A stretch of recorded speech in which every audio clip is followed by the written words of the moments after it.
नमस्कार, आप सबका बहुत बहुत स्वागत है मेरे चैनल नवनीत टॉक्स में। बच्चों, आज हम देखेंगे कक्षा 10वीं की कोर्स बी की पाठ्य पुस्तक स्पर्श, जिसका एक पाठ है तीसरी कसम के शिल्पकार शैलेंद्र। और आज हम इसी पाठ से संबंधित महत्वपूर्ण प्रश्न और उत्तर देखने वाले हैं। तो आइए शुरू करते हैं आज का ये वीडियो। इस वीडियो को शुरू करने से पहले आइए हम देखते हैं कि इस फिल्म को बनाने वाले जो कलाकार थे वो कौन कौन थे। तो एक एक करके आप यहाँ पर उनके चित्र भी देख सकते हैं जिन्होंने इस फिल्म में अपना पूरा योगदान दिया। सबसे पहला चित्र जो आप स्क्रीन पर देख रहे हैं वो है राज कपूर जी का, जो कि इस फिल्म में हीरामन के किरदार में थे। इन्हें एशिया का सबसे बड़ा शोमैन भी कहा जाता था। इन्होंने बहुत सारी फिल्मों में काम किया और साथ ही साथ इन्होंने बहुत सारी फिल्मों का निर्माण भी किया था। इस फिल्म में ये एक गांव के रहने वाले गाड़ीवान के रूप में आपको नजर आएंगे। ये जो दूसरा चित्र है वो है इस फिल्म की नायिका का, जिनका नाम है वहीदा रहमान। इन्होंने इस फिल्म में हीरा बाई का रोल किया था, जो कि एक नाटक कंपनी में नाचने का काम करती थी। ये भी उस समय की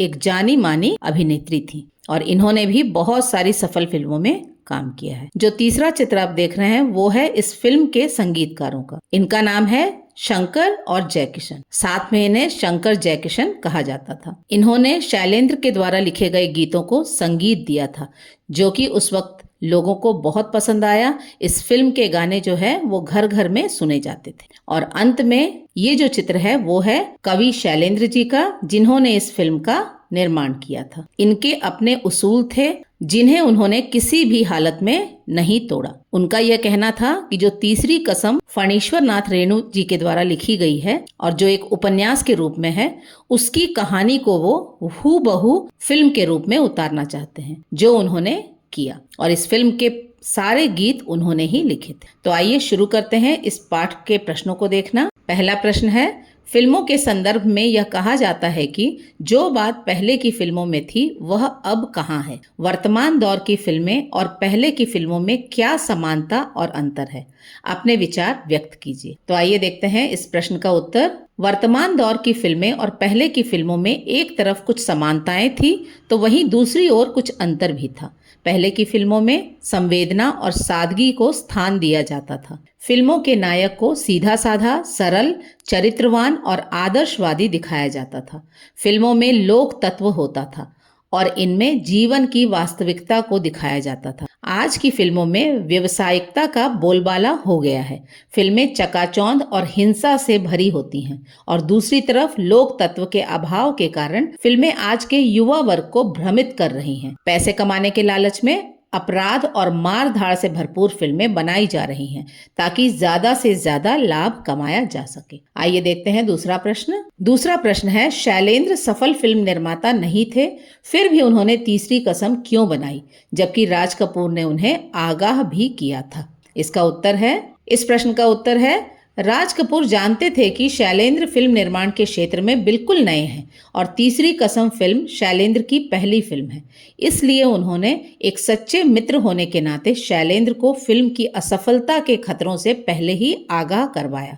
परंतु शैलेंद्र, जो एक सज्जन और भावुक हृदय कवि थे, उन्हें न तो फिल्म से लाभ के रूप में धन कमाने का लालच था और न ही प्रसिद्धि पाने की इच्छा थी।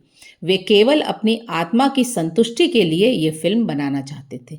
इसलिए राज कपूर द्वारा फिल्म बनाने के खतरों के बारे में आगाह करने के बाद भी शैलेंद्र ने इस फिल्म को बनाने का फैसला किया। आइए देखते हैं तीसरा प्रश्न। तीसरी कसम फिल्म को सेल्यूलाइड पर लिखी कविता क्यों कहा गया है। इसका उत्तर है, तीसरी कसम फिल्म को सेल्यूलाइड पर लिखी कविता कहा गया है क्योंकि यह एक भावपूर्ण फिल्म थी जिसे किसी लाभ के लिए नहीं बनाया गया था।